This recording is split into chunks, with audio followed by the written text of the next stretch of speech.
हमारे युवा साथीगण और प्रेक्षक लोग से भी पधारे हुए सारे साथीगण और इस महादेव इलेश्वर महादेव की प्रांगण में बैठे हुए और साथ ही साथ भाई स्वर्गीय जगदीश जी पांडोर को भी तहे दिल से मैं जोहार नमन अर्पित करता हूँ। साथियों, एक लंबे समय से विंग चल रहा है कि आदिवासी परिवार के तहत हमें जन जागरण के माध्यम से सबसे पहले तो मीटिंगें तो होती रहेगी, लेकिन अभी गुरुजी ने बताया था सबसे पहला काम कि अपने बच्चों को शिक्षा देना। जब तक अपने बच्चों को शिक्षित नहीं करोगे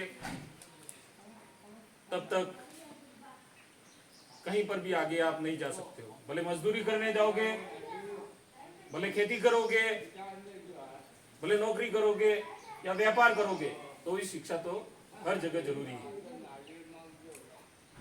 कई लोग कहते हैं कि पढ़ लिख के क्या करेंगे, नौकरी तो मिलती नहीं। भाई जनसंख्या इतनी है, सबको नौकरी मिल जाए ये तो संभव नहीं है, लेकिन शिक्षा ग्रहण करना बहुत जरूरी है।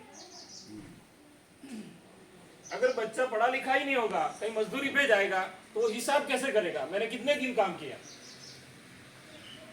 अगर आप पढ़े लिखे नहीं होंगे, कोई अधिकारी आएगा और अधिकारी के सामने आप बोल भी नहीं पाओगे। तो बाबा साहब ने कहा था कि शिक्षा वह शेरनी का दूध है, शिक्षा वह शेरनी का दूध है जो पिएगा वो दहाड़ेगा, जो पिएगा वो दहाड़ेगा। तो इसीलिए यहाँ जितने भी हमारे साथी आए हैं उनसे मैं कहना चाहूँगा कि अधिक से अधिक हमारे बच्चों को स्कूल में दाखिला दिलवाएं। इसके बाद में मैं कहना चाहूँगा, अभी सरकार ने बहुत सारी योजनाएं निकाली है। कभी सरकार अच्छी योजना भी निकालती है और कभी कभी योजनाएं हमारे लिए हानिकारक भी है। हानिकारक योजना कौन सी है? अभी जो वर्तमान में सरकार ने जो मोबाइल देना शुरू करा है, मेरी दृष्टि से तो वो काफी नुकसानदायक है। क्यों नुकसानदायक है? कि 9वीं और 10वीं की बालिकाओं को मोबाइल दिया जा रहा है। क्या दिया जा रहा है? मोबाइल दिया जा रहा है। मोबाइल एक तरफ से सही भी है और एक तरफ से गलत भी है, लेकिन जहां तक मेरा मानना है आदिवासी क्षेत्रों में मोबाइल की योजना चलाई है वो हमारे बच्चों के कहीं न कहीं नुकसानदायक है। क्योंकि वो बच्चा ज्यादा पढ़ाई पे ना ध्यान देकर उस मोबाइल पे ध्यान देगा।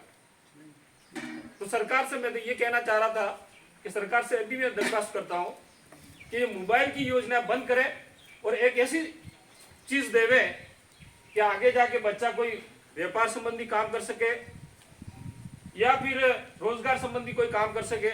ऐसा कोई अगर कोई चीज देते हैं तो बढ़िया रहता। मैंने एक आज मैसेज देखा था, किसी भाई ने डाला था ग्रुप में कि महिलाओं को मोबाइल की वजह अगर सिलाई की मशीन दी जाती तो बहुत बढ़िया रहता। ज्यादा नहीं, अपने घर के ही कई कपड़े फटे होते हैं या कुछ छोटी मोटी सिलाई है वो करके तो सीखती। अब 6-7 हजार का मोबाइल दे रहे हो तो 6-7 हजार की मशीन ही दे दो ना, तो उससे क्या है, कौशल विभाग बढ़ेगा और मोबाइल से क्या है कि समाज बिगड़ेगा। क्योंकि पढ़े लिखे हैं वो तो ठीक है, उस मोबाइल का सदुपयोग करेंगे, लेकिन जो हमारे बच्चे अनपढ़ हैं, जैसे हमारी महिलाएं माताएं जो अनपढ़ हैं, अब इन मोबाइलों में जो मैसेज आते हैं वो मैसेज भी उम्र के हिसाब से आते हैं। जैसे 18 साल का बालक है तो उसके हिसाब से मैसेज आएगा, 40 साल का आदमी है, 35 साल का है तो उसके हिसाब से मैसेज आता है।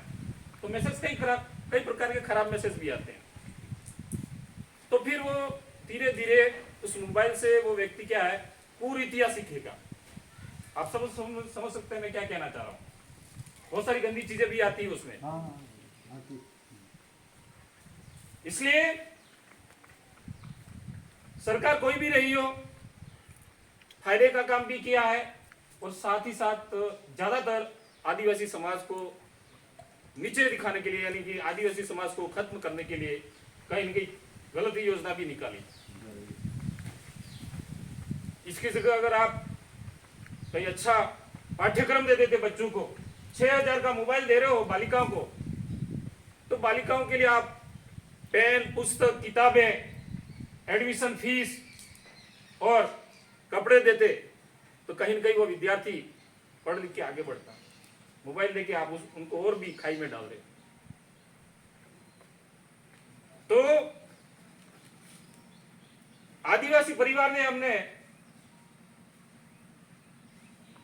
जो बनाया है विंग है, उस विंग का सोचना है कि बारी बारी से कोई भी सरकार बनी, लेकिन कहीं न कहीं हमारा शोषण हो रहा है, भले शिक्षा के क्षेत्र में हो, जल जंगल जमीन के क्षेत्र में हो, हर जगह ये सरकारें हमसे कहीं न कहीं नुकसान पहुंचा रही है। तो इसीलिए पहले तो हम उनके घर में रह रहे थे, पहले हम उनके घर में रह रहे थे, लेकिन आदिवासी परिवार ने अब हमारा खुद का घर बना दिया। मैं क्या कहना चाह रहा हूं आप वो भी आप समझ जाओगे। क्योंकि पहले आदिवासी समुदाय कांग्रेस में था, उनका अलग घर था। पहले आदिवासी समाज बीजेपी में था, उनका अलग घर था। लेकिन आदिवासी परिवार ने एक नया घर बनाया है। उस नए घर का नाम है भारतीय आदिवासी पार्टी, और उसका शॉर्ट नाम है बाप। क्या नाम है? बाप। तो पहले हम उनके घर में रह रहे थे, अब हमें उनके घर में रहने की आवश्यकता नहीं है। बहुत गुलामी कर ली हमने उनके घर में रह रह के, उनको वोट दे दे के। अब की बार हमारा मकान बना है और हमारे मकान में हमको रहना है, उनके मकान में नहीं रहना है। इसलिए 10 तारीख को हमारे जो मकान बनाया है, उस 10 तारीख का आगाज यानी कि उद्घाटन हो रहा है डूंगरपुर में। उसमें सभी साथियों को अधिक से अधिक पहुंचकर उस प्रोग्राम को सफल बनाना है। किसी को लगता होगा समाज को के इस प्रकार का पार्टी बनाई है, जरूरी ही नहीं है। ये गरीब तबकों के लिए, सबके लिए पार्टी बनी हुई है। ST, SC, OBC, minority, general का भाई भी अगर गरीब है, सारे गरीबों के लिए हमने एक नया विंग खड़ा करा है। क्योंकि ये बारी बारी से सरकारें हमारी बात नहीं सुनती है, इसलिए हम चाहते हैं अब की बार कि हमारे आदमी सिलेक्शन प्रणाली के द्वारा चुने जाए और आगे जाए और हमारी बातें सुने। क्योंकि ये तो यहाँ टिकट के माध्यम से जाते हैं, तो हमारी बात वहां विधानसभा में रखते ही नहीं, और टिकट के खाते में ये दबे रहते हैं। इसलिए मैं आपको ज्यादा कुछ नहीं कहूंगा। और डूंगरपुर में 10 तारीख का जो हमारा बाप का जो उद्घाटन है, उसमें सारे समुदाय को मैं कहना चाहूंगा, संदेश देना चाहूंगा कि अधिक से अधिक पधाकर उस सम्मेलन में बहुत बड़े बड़े महान व्यक्ति आएंगे, बहुत ज्ञाता व्यक्ति आएंगे। उनकी बातों को आपको सुनना है, क्या क्या बातें वो बताएंगे। और इसी बात को मैं यहाँ विराम करता हूं और